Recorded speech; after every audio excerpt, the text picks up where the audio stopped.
Lockdown में बतदरीज नरमी का फैसला किया है और इसके बावजूद कि कोरोना वायरस मुकम्मल तौर पर काबू में नहीं आया। अच्छा, कोरोना वायरस और लॉकडाउन में आवाम के रिलीफ के लिए कोरोना टाइगर फोर्स बनाई गई थी और कोरोना रिलीफ टाइगर फोर्स ने अब तक क्या कारकर्दगी दिखाई है, आज का हमारा ये मुद्दा है। लॉकडाउन खत्म होने के बाद क्या टाइगर फोर्स भी खत्म हो जाएगी या उसके ज़िम्मे कोई और दूसरा काम लगा दिया जाएगा? इस पर बात करेंगे। हमारे साथ वज़ीर आज़म के मुआविन खुसूसी बराए उमूर नौजवानान उस्मान डार साहब मौजूद हैं। अस्सलाम वालेकुम डार साहब, बहुत शुक्रिया वक्त निकालने का। रमज़ान मुबारक हो आपको। सबसे पहले तो ये बताइए कि माशाल्लाह जी आप बड़ा ज़बरदस्त प्रोग्राम कर रहे हैं। थैंक यू उस्मान, आप भी बड़ा ज़बरदस्त काम कर रहे हैं, लेकिन उस काम के बारे में अब हम उसको ज़रा स्क्रूटनी उसकी करेंगे यहाँ पर। ये बताएं, कोरोना वायरस ने अब तक की जो कारकर्दगी थी, तो टाइगर फोर्स की क्या कारकर्दगी थी अब तक? मतलब हमें इस फोर्स में अगर आप बता दें कि मोटे मोटे ये 4-5 काम इन्होंने कर दिए हैं। देखिए, लास्ट मंडे को वज़ीर आज़म इमरान खान साहब ने बाकायदा इसका आगाज़ किया पूरे पाकिस्तान में। सिंध में अभी तक टाइगर फोर्स एक्टिवेट नहीं हो सकी, इसलिए कि सिंध हुकूमत ने माज़रत कर ली थी 1,54,000 टाइगर फोर्स के जो वॉलंटियर्स थे उनके साथ मिलकर काम करने पे। उसका फ़ैसला मंडे वाले दिन यानी कि अगले हफ्ते सोमवार को मेरी मुलाकात है वज़ीर आज़म इमरान खान साहब से। वो फैसला करेंगे कि हम सिंध में इंशाल्लाह ताला इनको कैसे इंगेज करने जा रहे हैं। अभी तक पंजाब में टाइगर फोर्स जो कि 6.5 लाख से ज़्यादा की तादाद में वॉलंटियर्स रजिस्टर हुए थे, बहुत सारे डिवीजन्स में, डिस्ट्रिक्ट्स में उन्होंने काम शुरू कर दिया। 5-6 मैं आपके सामने काम रखना चाहता हूँ। देखिए, एक तो जो हेल्थ वर्कर्स थे वो अल्हम्दुलिल्लाह जैसे सियाल कनेक्शन प्रॉब्लम चले कोई नहीं, ये है कि कनेक्शन राब्ते दोबारा जुड़ जाते हैं। हाँ। राब्ते होते ही टूटने और जुड़ने के लिए जो राब्ता टूटता है जब जोड़ना चाहिए, उसको जोड़ना चाहिए। हाँ, और ज़्यादा मजबूती से जुड़ना चाहिए बल्कि तो इसीलिए राब्ते जो है वो अपने बहाल करने की हम कोशिश करते हैं। अच्छा, मुझे वैसे ये इंटरेस्टिंग एस्पेक्ट लग रहा है जो अभी तक हमें उस्मान डार साहब ने बताया कि सिंध में, सिंध के हवाले से आप वज़ीर आज़म से वो मिलेंगे तो सिंध में क्या होगा कोरोना टाइगर फोर्स का मामला, ये वो सिंध हुकूमत ने मना कर दिया था कि हम टाइगर फोर्स को अपने काम में नहीं लेकर आएंगे। अब ये यहाँ पर ये भी हमें रीजन जानने की जरूरत है कि उन्होंने क्यों मना कर दिया। हाँ। एक तो पहले उनके एतराज़ात थे कि ये फोर्स जो है वो पॉलिटिकल मकासद के लिए इस्तेमाल होगी और इसमें जो लोग शामिल हो रहे हैं वो भी सियासी लोग होंगे और पीटीआई हुकूमत को वो जो कि पसंद करते होंगे तो वो लोग आ जाएंगे यहाँ पर। तो इस हवाले से थोड़ी सी सियासत हमें यहाँ पर नजर आई थी, लेकिन उसूलन होना यही चाहिए ज़ाहिर है कि जो फोर्स है वो हर जगह पर काम करे क्योंकि काम करने के लिए है। उस्मान डार साहब हमारे साथ मौजूद हैं। उस्मान साहब, राब्ता मुनक़ता हो गया था, आप बता रहे थे कि क्या क्या काम 4-5 जो हैं वो किए हैं अभी तक टाइगर और हेल्थ वर्कर्स बड़ा ज़बरदस्त काम कर रहे हैं। उसके बाद जो मसाजिद के SOPs थे तरावियों के वक्त या जुमा की नमाज के वक्त, उनमें बड़ा ज़बरदस्त रिस्पांस रहा हमारा टाइगर फोर्स का। तीसरा जो था यूटिलिटी स्टोर्स, 4,370 यूटिलिटी स्टोर से आपको पता ही है रमज़ान बाज़ार लग नहीं रहे सोशल डिस्टेंसिंग की वजह से, और ये मेक श्योर कर रहे हैं एक तो सोशल डिस्टेंसिंग और दूसरा 19 अदद आइटम्स जो हैं जिन पे अरबों रुपए की सब्सिडी दी है हुकूमत पाकिस्तान ने, वज़ीर आज़म इमरान खान साहब ने, उसको इंश्योर कर रहे हैं कि वो तमाम चीज़ें स्टोर्स में मौजूद हैं, उनकी आइडेंटिफिकेशन की जाती है और डिप्टी कमिश्नर साहब को बता दिया जाता है। नंबर 4 के ऊपर राशन डिस्ट्रीब्यूशन, जैसे मैं कल लाहौर गया था, 5,000 जो खानदानों को राशन डिस्ट्रीब्यूट करना था यूनियन काउंसिल की सतह पे, उस पे लाहौर की जो टाइगर फोर्स थी उसका बाकायदा आगाज़ किया गया और वो घरों तक राशन लेके जा रहे हैं, जो कि सिविल सोसाइटी से जो मुहैयर हजरात हैं वो राशन डिस्ट्रीब्यूट करना चाह रहे थे और DC साहब की कोऑर्डिनेशन से, टाइगर फोर्स की कोऑर्डिनेशन से वो राशन लोगों के घरों तक पहुँचाया जा रहा है।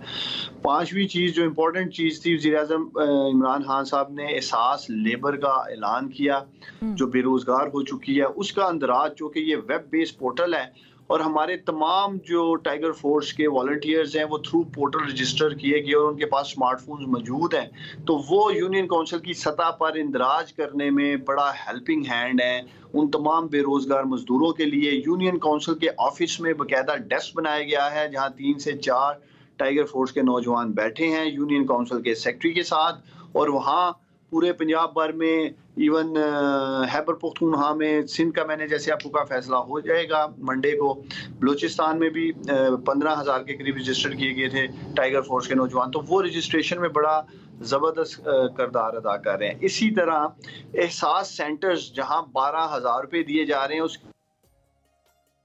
अच्छा, दोबारा उनसे हमारा राब्ता मुनक़ता हो गया, ठीक, लेकिन ये तो उन्होंने बातें एक्सप्लेन कर दी कि कहाँ कहाँ वो काम कर रहे हैं। बिल्कुल, अब सवाल एक और ये है कि लॉकडाउन तो खत्म हो गया टेक्निकली और खत्म का लफ्ज मेरे ख्याल में नहीं इस्तेमाल कर सकते अभी। अच्छा, नहीं वो लोग आपको पता है ना फिर फौरन कहेंगे चलो जी खत्म हो गया, लेकिन ईज आउट कर दिया, मतलब बहुत सी जगहें अब खुल जाएंगी और उनमें हमें एहतियात करनी होगी। जिम्मेदारी लाइज ऑन अस नाउ, बिल्कुल अब हमारी जिम्मेदारी है कि हमने इससे खुद को कैसे बचाना है और औरों को भी कैसे बचाना है, लेकिन उसमें अब इनका क्या किरदार होगा टाइगर फोर्स का, वो इंटरेस्टिंग चीज है। वो किरदार बहुत पॉजिटिव हो सकता है, क्योंकि जब आपके पास ह्यूमंस को रिसोर्स कहा जाता है ना, ये जो टर्मिनोलॉजीज हम आजकल इस्तेमाल करते हैं, ह्यूमन रिसोर्सेज, तो उस्मान डार साहब हमारे साथ मौजूद हैं। उस्मान साहब, आप बता रहे थे कि बलूचिस्तान में भी रजिस्ट्रेशन हुई 15,000 के करीब, केपी में भी काम कर रहे हैं, सिंध में अभी काम नहीं कर रहे। अच्छा, अब ये सारे काम तो है, एक तो खदशा लोगों को ये है कि इनकी अपनी जो हिफाजती इंतजामात हैं वो क्या है इस फोर्स के, क्योंकि ज़ाहिर है लोग डरे हुए हैं कि भाई कोरोना फैल रहा है, तो इन लोगों को क्या हिफाजती इक्विपमेंट को हिफाजती गियर दिया गया है? देखिए, ये मैं आपको दिखाना चाहता हूँ, ये हमने एक मास्क जो है टाइगर फोर्स का, ये सियालकोट में मैंने खुद से बनवाया है और मैं डोनेट कर रहा हूँ। जो भी टाइगर फोर्स के जवान आगे आए हैं, वैसे तो हम उनको सादा मास्क भी दे रहे हैं जो मौजूद है डिप्टी कमिश्नर साहब के पास जो है। हम इंश्योर करेंगे कि इनकी जो हेल्थ सिक्योरिटी है, सेफ्टी है, वो सबसे पहले होनी चाहिए। तो मास्क हम इनको दे रहे हैं, लेकिन उसके बावजूद मैं तमाम टाइगर फोर्स के जो वॉलंटियर्स हैं उन्हें अपील करना चाहूँगा, जब वो खुद भी जाएँ उनको डिस्ट्रिक्ट इंतजामिया की तरफ जो मास्क मिले वो पहने। हमें जिम्मेदारी से, समझदारी से ये तमाम तर काम करना है। और दूसरा, मैं खास शुक्रिया अदा करना चाहता हूँ अवैस, वो इसलिए कि जो टर्न आउट है, जो रिस्पांस टाइम, जो रेशो है, वो बड़ी ही ज़बरदस्त है। अगर हम 1000 टाइगर फोर्स के नौजवानों को कॉल कर रहे हैं थ्रू सिस्टम बेस्ड, एक तो मैं आपको कौम को ये बताना चाहता हूँ, पाकिस्तान सिटीजन पोर्टल से बाकायदा इनको मैसेजिंग की जाती है, सॉफ्टवेयर से, सिस्टम से। कुछ लोगों को टेलीफोन कॉल की जा रही है और वो बाकायदा सारे स्टैटिस्टिक्स जो ड्यूटियां परफॉर्म कर रहे हैं, जिम्मेदारियां परफॉर्म कर रहे हैं, वो इंशाल्लाह ताला नेक्स्ट वीक मीडिया के सामने भी रखूंगा, कौम के सामने भी रखूंगा, नौजवानों के सामने भी रखूंगा। वो रजिस्टर की जा रही हैं और जब इनको कॉल करते हैं हम थ्रू ऐप जो सिटीजन पोर्टल है, तो उसमें 60%, 50%, 40% तहसील की सतह पे मैं बात कर रहा हूँ। डिस्ट्रिक्ट सियालकोट में 4 तहसीलें हैं, तहसील पसरूर में 100% रिस्पांस रहा नौजवानों का, डिस्ट्रिक्ट ये तहसील सियालकोट में तकरीबन 60% रिस्पांस रहा, तो बड़ा अच्छा रिस्पांस अब ये जो है, ये जब भी लोग निकलेंगे, बाहर जाएंगे, अपनी तहसीलों के यूनियन काउंसिल्स के ऑफिस जाएंगे, वहां पर ये नौजवान काम करते हुए नजर आएंगे, उन्हें ये तो तय है आ रहे हैं बकायदा। अगर आप सोशल मीडिया पेजेस देखें, जो prime minister corona relief tiger force का फेसबुक पेज है, ट्विटर अकाउंट है, इंस्टाग्राम है, जो दीगर सोशल मीडिया अकाउंट्स हैं या फेसबुकों पे ये खुद भी अपलोड कर रहे हैं। मैं टू बी ऑनेस्ट आपको बताऊं, मेरी एक्सपेक्टेशन से बढ़कर रिस्पांस किया है पाकिस्तान के बहादुर नौजवानों ने, क्योंकि ये फीसदिला काम कर रहे हैं बगैर किसी मुआवजे के। जब ये वबा खत्म होगी तो फिर इस कोरोना फोर्स के हवाले से क्या लाया अमल है, उनसे फिर क्या काम करवाए जाएंगे? देखिए, जब कोरोना का ये वबा का सिलसिला खत्म होगा, जब ये जिम्मेदारियां पूरी कर लेंगे, एक तो इनको प्राइम मिनिस्टर इमरान खान साहब की तरफ से ऑनररी सर्टिफिकेट दिया जाएगा अप्रिसिएशन का, जो माशाल्लाह इन्होंने खिदमात सर अंजाम दी होंगी। उसके बाद हम कोशिश कर रहे हैं, चूंकि ये पाकिस्तान में पहली दफा हुआ है और इतना जबरदस्त डाटा, इतने पढ़े लिखे नौजवान, जैसे लाखों की तादाद में स्टूडेंट्स मौजूद हैं, डॉक्टर्स हैं, इंजीनियर्स हैं, टीचर्स हैं, लॉयर्स हैं, तो हमारी कोशिश यही है कि इस 1 मिलियन के डाटा को हम नेक्स्ट किसी ऐसे प्रोग्राम में कन्वर्ट करें जिससे ये जो कौमी जज्बा लेके लाखों नौजवान आगे आए हैं, ये मुल्क की खिदमत कर सके डिफरेंट फोरम्स पे, उस पे भी काम किया जा रहा है। उस्मान साहब, आप लोग इस चीज पे मुतमईन नहीं कर पाए ऑपोजिशन को, मतलब सिंध वालों ने आज तक अपना वो फैसला वापस नहीं लिया कि भाई नहीं, वहां पर तो टाइगर फोर्स काम नहीं कर सकती, क्योंकि उनको ये खदशा है कि ये पॉलिटिकली इस्तेमाल होगी फोर्स। देखिए, मैं समझता हूँ कि सिंध हुकूमत खुद टाइगर फोर्स को पॉलिटिसाइज कर रही है। इसमें बकायदा डिस्ट्रिक्ट और तहसील की सतह पे इलेक्टेड MNAs और MPAs हैं, और सबसे ज्यादा MNAs MPAs तो सिंध गवर्नमेंट में खुद सिंध हुकूमत के हैं, प्लस डिप्टी कमिश्नर्स जो हैं वो इसका फोकल पर्सन है।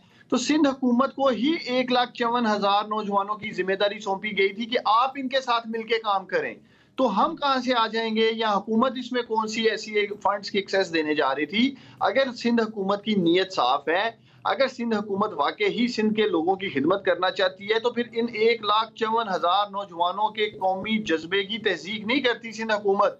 इसके अंदर जो हजारों की तादाद में हेल्थ वर्कर्स हैं, जो डॉक्टर्स हैं, जिनकी इनको जरूरत है, उनका क्या कसूर है? उनको क्यों ये पॉलिटिसाइज कर रहे हैं? इंशाल्लाह ताला मैं आपके प्रोग्राम से, मैं शिफा आपके प्रोग्राम से मैं हम न्यूज चैनल से, आपके प्रोग्राम से सिंध के नौजवानों को यकीन दिलाता हूँ, 1,54,000 नौजवानों को इंशाल्लाह ताला अगले हफ्ते हम इनको एंगेज करेंगे, इनको जिम्मेदारियां दी जाएंगी। जिस जज्बे के साथ ये आगे आए हैं, इसका फैसला मुझे पूरी उम्मीद है सोमवार को अगले हफ्ते जब मैं वजीर आजम साहब से मिलूंगा, हम फैसला करेंगे कि ये 1,54,000 नौजवान कैसे मुतहरक होंगे सिंध में इंशाल्लाह ताला। ठीक है। अच्छा ये बताएं, इन सारे लोगों में डॉक्टर्स कितने हैं? ये जो टाइगर फोर्स है, कितने टोटल नंबर ऑफ डॉक्टर्स हैं? देखिए हमारे पास जो टोटल डाटा आया है 17,000 हेल्थ वर्कर्स हैं, जिसमें से तकरीबन 2100 के करीब MBBS डॉक्टर्स थे। आपने सुना होगा जो हमारे हेल्थ एडवाइजर हैं डॉक्टर जफर मिर्जा साहब, इन्होंने बकायदा एक क्वेश्चनर सेट कर इनको भेजा और इनसे जो चीज़ें पूछी गई, उनके बाद इनमें से 800 के करीब ऐसे डॉक्टर्स हैं जिनको हमने टेली हेल्थ, जो हमने एक प्रोग्राम लॉन्च किया है गवर्नमेंट में, उसमें ये एंगेज कर दिए गए हैं 800 के करीब। बाकी जैसे मैं आपको कह रहा हूँ, सिंध के तकरीबन मैं कह सकता हूँ कोई 4-4,500 के करीब ऐसे हेल्थ वर्कर्स हैं जिनमें प्रोफेसर डॉक्टर्स भी हैं, जिनको इंशाल्लाह ताला हम इंश्योर करेंगे कि वो कम से कम अपनी जो एक कौमी जज्बे के साथ आगे आए हैं, वो सिंध के लोगों की खिदमत कर सकें। और इंशाल्लाह ताला मुझे पूरी उम्मीद है कि वज़ीर आज़म इमरान खान साहब 1,54,000 नौजवानों को एंगेज करेंगे अगले हफ्ते सिंध के अंदर। ठीक, बहुत शुक्रिया उस्मान डार साहब, मुआविन खुसूसी बराए उमूर नौजवान हमारे साथ मौजूद थे।